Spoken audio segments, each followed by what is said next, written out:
So yesterday I was on a different channel, Jaipur Dialogues. I spoke about Turkey essentially, and so I spoke a bit about Armenia, Azerbaijan. So India is also involved in this matter right now. And what's happening? Something interesting has happened. Let's take a look at that. Let me put that on the screen. So this is where is it? Here we are. This is an article from 2020. So we know that there is a conflict that's happening between Armenia and Azerbaijan.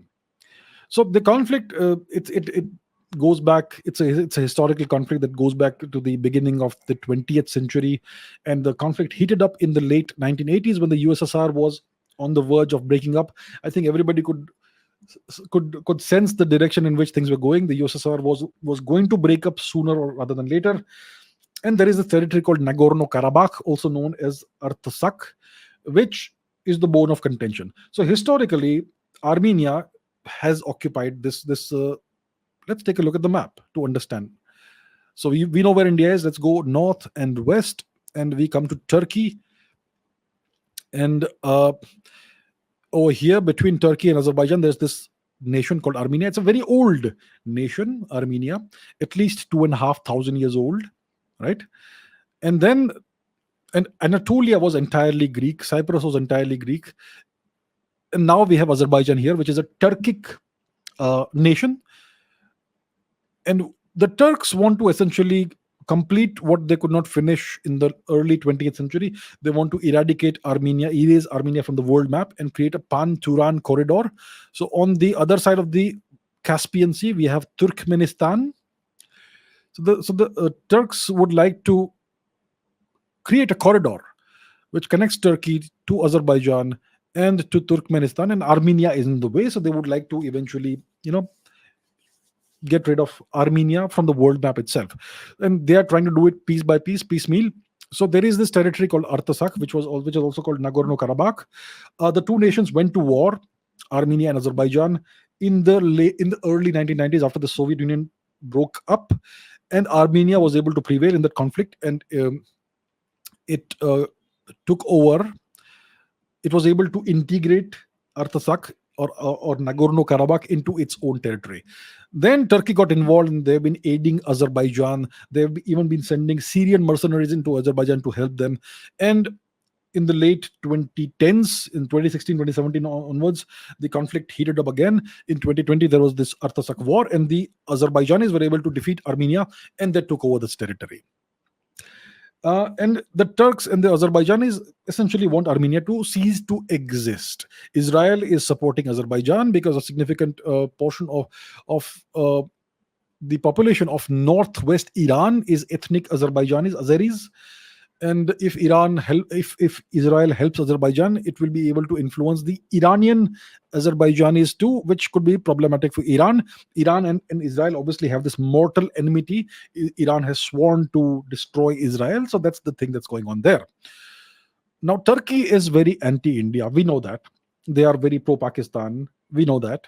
They have been making statements about Kashmir and supporting essentially Pakistan's claim on Kashmir. We know that. So Turkey has historically been an anti-India nation, and now what India is doing is that India is supporting Armenia, and we are also exploring the possibility of supporting Cyprus, because Cyprus is also a partition nation. Turkey invaded northern Cyprus in 1974, 76, in the 70s, and partitioned the island. So southern Cyprus is Greek, and northern Cyprus is, well, it's occupied by Turkey essentially. So India now is no longer a pushover in geopolitics. We are in a position to actually influence world events. So what India has done is, India in 2020 sold $40 million worth of radars, Swati radars, to Armenia. So these radars can identify and track incoming artillery within 50 kilometers, irrespective of type or location. And it's better than the systems that have been produced by Russia and Poland. So this has been sold to Armenia. This was in 2020. In last year in September, India locked a deal to export missiles and rockets and ammunition to Armenia, including the Pinaka system, the Pinaka multi-barrel rocket launcher, which is a very deadly multi-barrel rocket launching system. So we have sold that to or we are in the process of selling that to Armenia. Also missiles and ammunition. And then we have this 155 million deal for artillery. So one more arms deal that Armenia has signed with India, and we will provide them artillery worth about $155 million.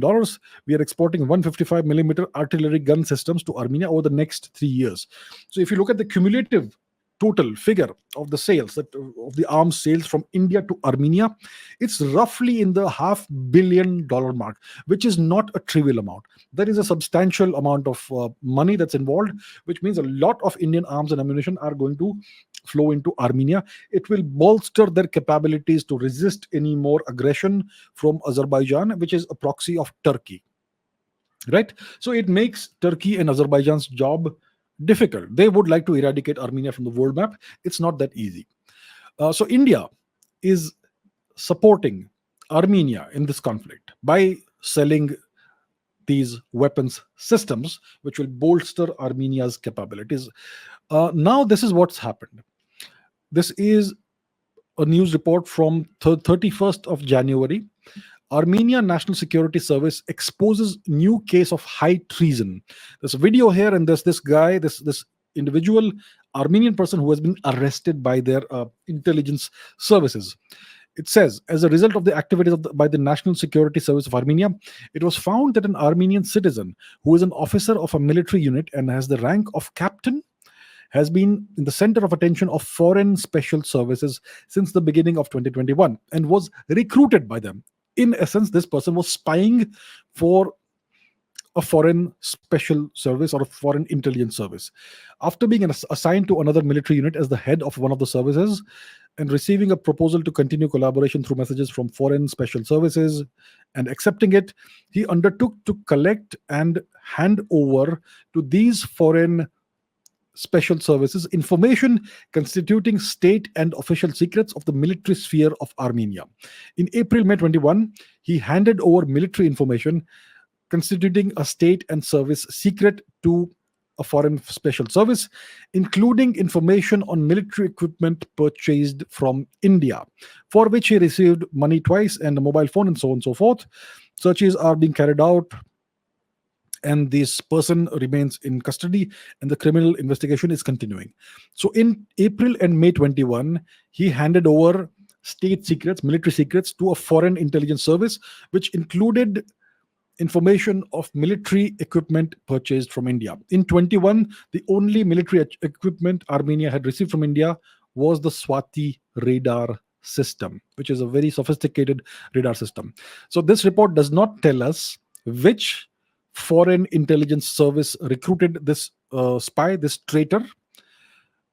So that's not known. I'm sure they have communicated the details to the Indian government, but this information is not available in public. It's not been publicized.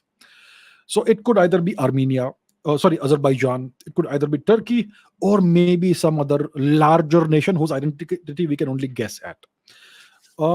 So what this makes clear is that there is interest about India's military and technological capabilities among various nations. Now, it could look like the fact that Armenia's neighbors or enemies want to know about the capabilities of the new equipment it has purchased, but these enemies of Armenia also have alliances with larger nations, with more powerful nations, who also would be interested in to understand the kind of military technology India is currently developing. In the past, there have been leaks. I remember there was a Scorpion leak.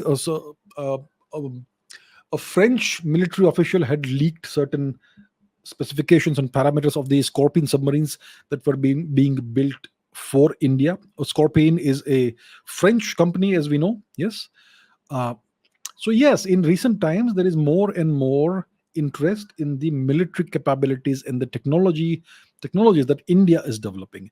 And when you sell arms and ammunition and weapons systems to other nations, it becomes slightly easier for big powers to snoop on what you are doing. So this happens quite often. When the Abbottabad event happened, when the Americans apparently took out Osama bin Laden in Abbottabad, they lost one helicopter, which was a very advanced, cutting edge helicopter. Uh, because of whatever reason, the helicopter crashed, and they had to destroy it, render it inoperable, but they could not take it away from the location. So this helicopter fell into the hands of the Pakistani authorities naturally, and apparently the Pakistanis uh, allowed the Chinese to inspect the helicopter wreckage and glean information and maybe technological know-how from the damaged helicopter. So this sort of thing happens on a routine basis, and now there is interest in India's military capabilities and technology. So I'm sure the Indian government is keeping a very close watch on this matter. They would, our government would certainly like to understand what military secrets were leaked out and to whom this information was given. And once we know who has access to this information now, then we know who else has access to that information, because we know who their allies are going to be. So it looks like there is curiosity and interest in India's military technology, and we are now playing this game. India is now becoming a military technology and systems exporter. So this is going to happen, and this is where we are. So so yeah, that's an interesting event that people, I'm not sure, have noticed, but it's important for us, and we need to keep a close eye on this.